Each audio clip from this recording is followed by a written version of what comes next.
Previous owner had a little bit of an incident involving a deer and a curb, and a lot of the structural metal right under here, the floor area, was all crushed up into the car. So you could actually see where the seat bolted on, the section of the floor was all mangled up. So building a nice solid race car, you don't really want to start with something that's that damaged. But we have what we have, and we get the skills to repair it, so that's what we're going to do.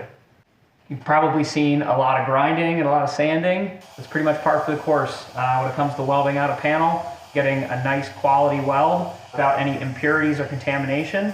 Prep is key. You're going to sand and sand and fit and sand. It's going to be a really iterative process, but once you do get the panel fitted, you can use these butt clamp style. They work well for this style of weld. It's a butt weld where the two panels are right at each other on the edge, rather than a lap weld where the panels are sitting on top. So we're just trying to splice the panel in and get them aligned perfectly. So these little cheap Harbor Freight clamps that come in a pack of 8, they're really great for doing this. So as you can see here, we're leaving a nice gap in between the panels. So this one may be a little big, I might have cut too much, but some people would ask, well, you know, why do you do that? If you're spending all this time fitting the panel, why wouldn't you have everything fit perfectly flush? And there's a very good reason for that. When you start to weld and the weld cools, it's going to contract and it's going to pull these two panels in towards each other. So if they're butted right up against each other and the weld metal starts to cool here in this bead and everything else is butted up, it's going to pull these two pieces of panel in, and it's actually going to bend the panel up at the joint. So what was a nice, smooth, flush finish is now going to be rippled, and that's not really what you want. So by leaving this gap, which you can very easily fill with your welder, you're going to prevent panel warpage, especially on thin sheet metal like we're seeing here. And then it also helps to guarantee that you get full penetration of the weld. That's what we're doing here.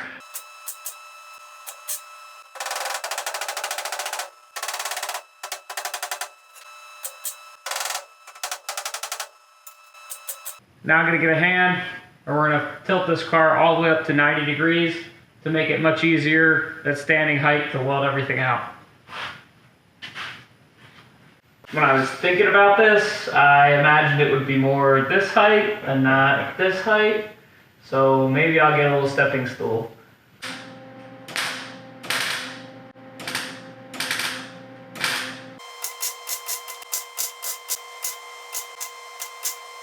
Now the reason that I want to get up here is because I'm going to do some vertical seams now. And when you do vertical seams, you always want to start from the bottom and work your way up. The problem if you're coming from the top down is that as you melt the metal, the puddle is going to want to drip and run down seam.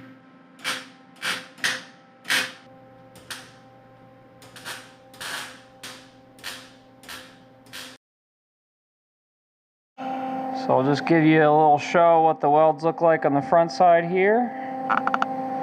These are plug welds to just hold this panel down, and then figured while we're in here we might as well stitch these structural pieces up a little bit.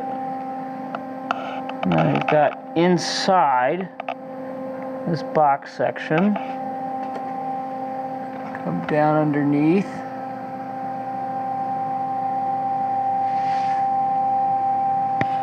So now let's take a look at the rocker panel skin and see how it fits up.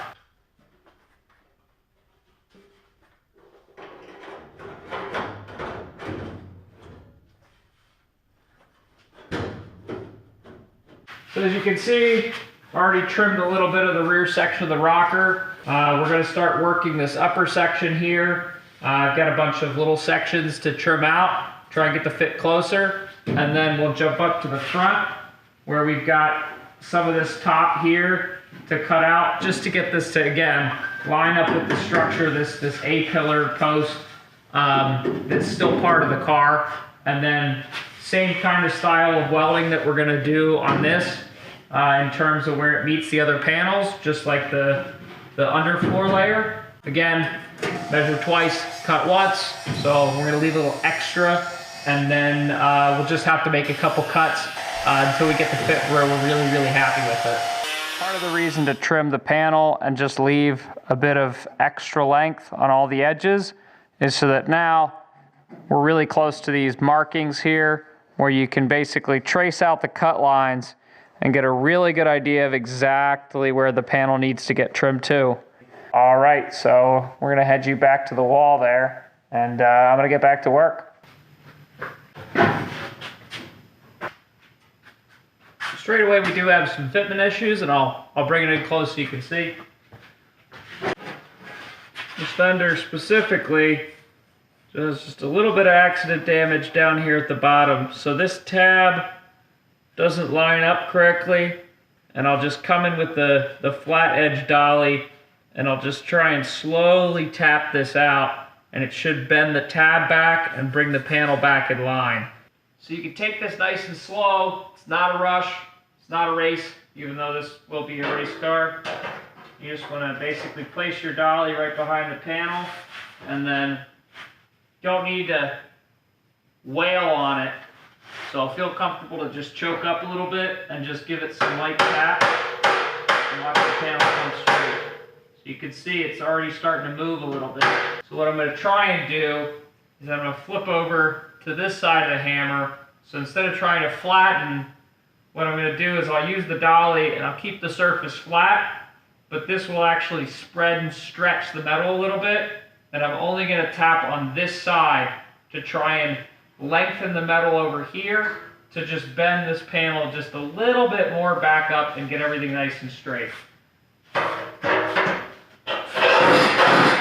And again, the key is patience, light taps, don't rush it, let the metal come to you.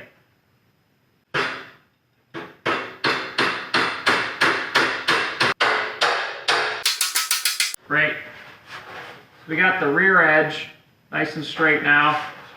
No extra buckle at the bottom, so it should fit with the rocker panel nicely. Okay, here we go. That's starting to look a little more reasonable. Now that we're making the final cut, I'm just going to take everything nice and slow, go one section at a time, and just make sure that everything is going to line up exactly the way I want it once the panel finally drops down. So we're finally done fitting, tweaking, bending, trimming this entire outer shell for the rocker panel so that we can fit it up and finally start welding out. One of the most important things to do when you're trying to weld a panel on is make sure that you clamp and secure it properly. We'll start at one end and then we'll work our way back. So we've got a bunch of different contours, lines to cut the panel together here. So I'm just going to use another clamp up at this pinch weld. And we'll work our way back along the seam here as well. Now this is a difficult part. There's really no good way to clamp it. So I just spent some time making sure that everything was bent down so that when the panel clamps in at the top, that everything at the bottom fits pretty close. And when it comes time to weld it, I'll just work my way down, press it in, tack, and then just keep moving along the line.